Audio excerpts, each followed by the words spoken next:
Jealousy is a very familiar emotion in love. Almost anyone who has ever truly loved another person has experienced it, at least once in their life.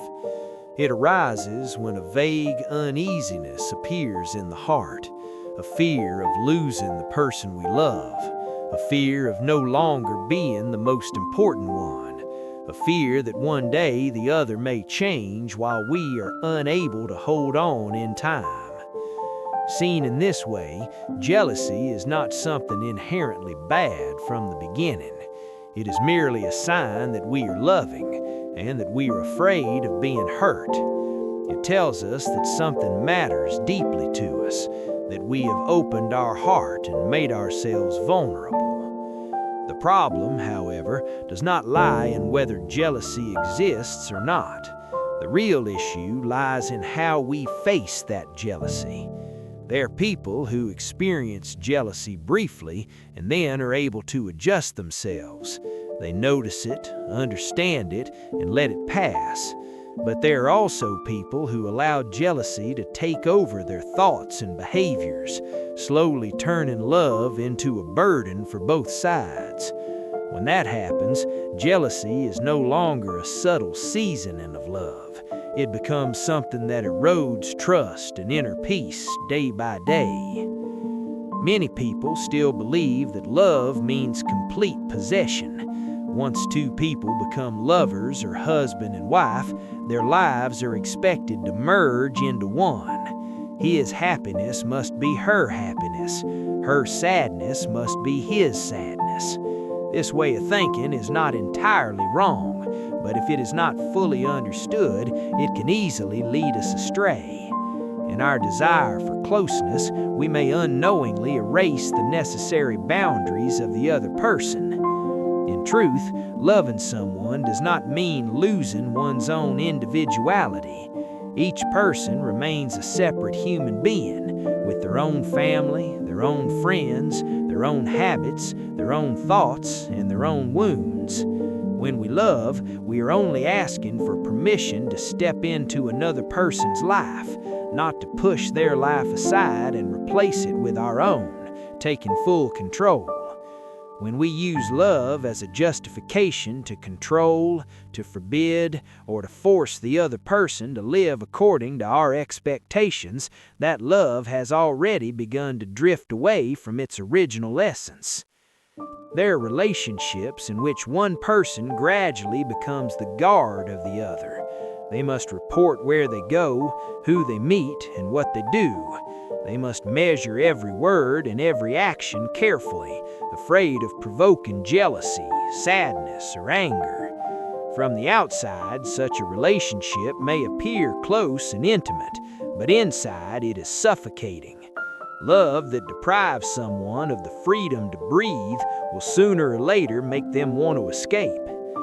Intense jealousy rarely comes from great love. It comes from great fear. We fear being abandoned. We fear not being good enough. We fear that the other person will realize that beyond us, the world offers many other appealing possibilities. And when we are not grounded within ourselves, we try to hold the other tightly, believing that the tighter we grip, the less likely they are to leave. But the truth is that the more confined a person feels, the more they long for freedom. No one can live for long inside a cage, even if that cage is called love. Money, responsibility, obligation, or even tears cannot bind a human heart if that heart has grown tired and lost its sense of peace. Many people say, if you love, you will feel jealous. This statement is partially true. Without love, there is no jealousy, but excessive jealousy reveals that we may be loving ourselves more than we are loving the other person. We are protecting our wounded feelings, our threatened ego, our inner security. The other person then becomes merely an object onto which we project our fears. There are people who treat their partners very poorly, yet still refuse to let them go. They control, criticize, and hurt, but do not allow the other to leave. Deep inside, they fear loneliness more than they fear causing pain. As long as the other person remains, they still have something to cling to, even if that support is cracking more and more each day. Prolonged jealousy makes us exhausted and unrecognizable in our own eyes. We may say things we should never have said, do things we later deeply regret. At that point, love is no longer nourishing us. It is draining our life energy, little by little. A subtle, gentle hint of jealousy can sometimes make the other person feel cared for and valued. But when jealousy turns into a storm, into a habitual reaction, into the only way we try to keep someone close, it will wear the other person down. They no longer feel loved, they feel monitored, doubted, and constrained. To love someone properly, we must first learn how to stand firmly within ourselves. A person who has not yet learned to be at ease with their own solitude will often use love as a refuge. They lean on the other person, not out of genuine sharing, but out of fear. Fear of emptiness, fear of being left alone with themselves. When love is born from fear, it easily turns into control, attachment, and suffering. Many people enter a relationship hoping that the other person will heal their wounds, fill their inner emptiness, and make their life finally feel complete. At first, love does bring warmth and joy. It makes the heart feel alive again. But gradually, the expectation grows heavier. The other person is no longer simply a companion. They become a solution, a medicine, even a lifeline. When that happens, love is burdened with a role it was never meant to carry. No one can permanently fill another person's inner void. That emptiness is something each of us must learn to sit with, understand, and gently care for on our own. When we demand that our partner constantly reassure us, stay close at all times, or sacrifice their own life to prove their love, we are unknowingly asking them to carry our unresolved suffering. Over time, even the most loving person will feel tired. In Buddhist teachings, attachment is considered one of the primary sources of suffering. Attachment does not only mean clinging to material things, it also includes clinging to people, emotions, identities, and roles. When we cling, we live in constant anxiety, afraid of loss, afraid of change, afraid of impermanence. Love, when mixed with attachment, easily becomes a source of pain rather than peace. True love contains understanding, and understanding begins with seeing clearly that the person we love is impermanent, just like us. They are changing every day. Their thoughts, feelings, needs, and aspirations are all in motion. To love someone while denying their right to change is to love an image we have created, not the living person in front of us. Many conflicts in relationships arise not because one person is bad, but because one person is changed and the other refuses to update their understanding. We keep loving the memory of who they used to be while silently resisting who they are becoming. This gap between expectation and reality slowly turns into disappointment, resentment, and quiet grief. To love without possessing is to allow the other person space to breathe. It is to respect their inner world, even when it does not always align with ours. This does not mean indifference or distance. It means closeness without suffocation, care without surveillance, concern without intrusion. When jealousy arises, instead of immediately reacting outwardly, questioning, accusing, controlling, we can learn to turn inward. We can gently ask ourselves, what am I afraid of right now?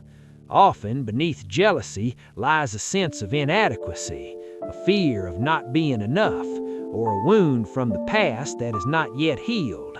When we recognize this, jealousy becomes a messenger rather than an enemy. If we suppress jealousy or judge ourselves harshly for feeling it, the emotion only grows stronger beneath the surface. But if we sit quietly with it, acknowledge it, and breathe with it, its grip begins to loosen. We realize that jealousy is not a command we must obey. It is simply a mental formation arising and passing away. Mindfulness helps us create a small but crucial pause between feeling and acting. In that pause, we regain our freedom. We no longer have to say hurtful words or make impulsive decisions. We can choose a response rooted in understanding rather than fear. There is a profound difference between saying, "I feel jealous because I care about you," and saying, "You make me jealous, so you must change." The first statement takes responsibility for one's own emotions. The second places blame and demands control. Love flourishes in responsibility. It withers under blame. When pain arises in a relationship, our first instinct is usually resistance. We want to escape the discomfort, fix it immediately, or push it away. We may blame the other person, criticize ourselves, or replay the same story in our minds again and again. Resistance consumes a great deal of energy, yet it rarely brings clarity. Endurance begins when we stop running, when we allow ourselves to sit quietly with the discomfort, to feel its texture in the body and the heart. Something begins to change. The pain no longer feels like an enemy attacking us from the outside. It becomes an experience unfolding within us, impermanent, conditioned, and capable of transformation. In Buddhist psychology, suffering is not something to be eliminated at all costs. It is something to be understood. When we understand suffering, it loses its power to dominate us. This applies not only to our personal pain, but also to the pain of those we love. Often, when someone hurts us, they are acting from their own unresolved suffering. This does not excuse harmful behavior, but it helps us see more clearly.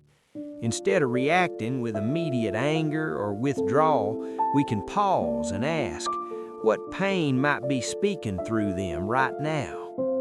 This shift in perspective does not happen automatically. It requires training. It requires that we have already practiced staying with our own discomfort rather than constantly escaping it. A person who cannot sit with their own pain will find it very difficult to sit with the pain of another. Endurance also means recognizing our limits. To endure does not mean to accept abuse or to remain in situations that destroy our well-being. Mindful endurance is paired with discernment. It knows when to stay, when to speak, and when to step back. Silence can be wise, but silence without awareness becomes self-erasure. One of the deepest forms of endurance is the ability to stay open when we feel misunderstood. There are moments when no explanation seems to work, when our intentions are misread, when our efforts go unseen. The desire to defend ourselves arises strongly. Sometimes speaking clarifies, sometimes it only adds more fuel to the fire. In those moments, endurance is the capacity to remain anchored in our truth without demanding immediate validation. It is trusting that clarity does not always arrive on our timetable.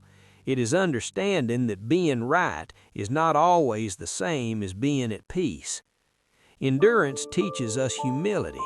It shows us that we are not in control as we often believe. We cannot control how others feel, how they interpret our actions, or how quickly they heal. We can only take responsibility for our own intentions and actions. As we practice endurance, our heart gradually expands. What once felt unbearable begins to feel workable. This does not mean the pain disappears, but it no longer overwhelms us. We discover a quiet strength, the strength of a heart that has learned how to hold complexity without collapsing. In Buddhist imagery, this is often described as expanding the capacity of the heart. Like a small cup of water that becomes salty with a pinch of salt, a narrow heart is easily overwhelmed by difficulty. But when the heart becomes like a river, the same pinch of salt loses its power to make the water undrinkable. Everyone carries salt, mistakes, regrets, shortcomings, and wounds. The question is not whether salt exists, but whether the heart has grown large enough to contain it. Endurance is the daily practice of widening the heart, little by little, through awareness and compassion. As this capacity grows, we suffer less not because life becomes easier, but because we are no longer fighting reality. We begin to cooperate with life rather than resist it. And in that cooperation, a quiet joy emerges, not the excitement of romance, but the steady warmth of understanding. When endurance matures into wisdom, it no longer feels like effort. It no longer carries the taste of sacrifice or silent resentment. At this stage, endurance becomes spaciousness, a natural capacity of the heart to include what once felt unbearable. This is the point where patience transforms into awakening. In Buddhist understanding, true strength is not the ability to dominate or to prevail, but the ability to remain soft in the presence of hardship. A hardened heart may appear strong, but it fractures easily. A soft heart, grounded in awareness, can bend without breaking. This softness is not passivity, it is resilience without aggression. When we no longer struggle to prove ourselves right, when we stop demanding that life conform to our expectations, the heart begins to rest. This resting is not resignation, it is reconciliation with reality. From this place, endurance no longer feels like something we do, but something we are. The practice of nyun nyuk, often misunderstood as humiliation or self-denial, reveals its true nature here. Nyun means to accept, to agree to see what is present. Nyuk means the capacity to contain, to hold without rejection. Together, they describe a heart that is willing to receive life as it is, without shrinking or closing. Such a heart does not need to suppress anger, pain, or disappointment. These emotions may still arise, but they no longer define us. They are seen as passing conditions, not as commands. We learn to bow to them, to listen, and then to let them move on in their own time. At this depth, forgiveness no longer becomes a moral obligation. It becomes a natural consequence of understanding. When we see clearly how suffering conditions behavior, blame dissolves, not because harm did not occur, but because hatred no longer feels necessary. This does not mean forgetting or excusing. It means remembering without poisoning ourselves. Memory remains, but bitterness does not. Pain is acknowledged, but it no longer dictates our future. A person who has cultivated such endurance no longer lives in constant defense. They do not need to build walls or sharpen arguments. Their sense of self is not easily threatened because it is no longer rigid. When there is less I to protect, there is more space for compassion to arise. In this space, love becomes freer. It no longer needs to cling, to possess, or to control. Love flows naturally, responding to circumstances with sensitivity rather than fear. Whether the relationship continues or ends, the heart remains intact. This is where the teaching of non-self quietly enters daily life. We begin to see that what we call me is a stream of conditions, thoughts, feelings, perceptions arising and dissolving. When we stop identifying so tightly with this stream, suffering loosens its grip. Endurance, then, is no longer about tolerating another person. It is about seeing beyond the illusion of separation. When we recognize that the suffering of the other is not separate from our own, compassion ceases to be an effort. it becomes a natural response. At this point, the heart resembles a river. Many things flow into it: joy and sorrow, praise and blame, gain and loss. Yet the river continues on its course, not because it resists, but because it knows how to contain. In the imagery of the salt and the river, the salt has not disappeared. Mistakes still happen, words still hurt, life still delivers its sharp edges, but the river has grown so vast that the salt can no longer make it bitter. This is the quiet victory of the awakened heart. One who lives this way no longer asks, "Why must I endure?" They understand endurance is not a burden placed upon them. It is the natural expression of a heart that has learned to love without conditions. And in that love, there is peace, not the peace of avoidance, but the peace that comes from having met life fully and no longer needing to fight it.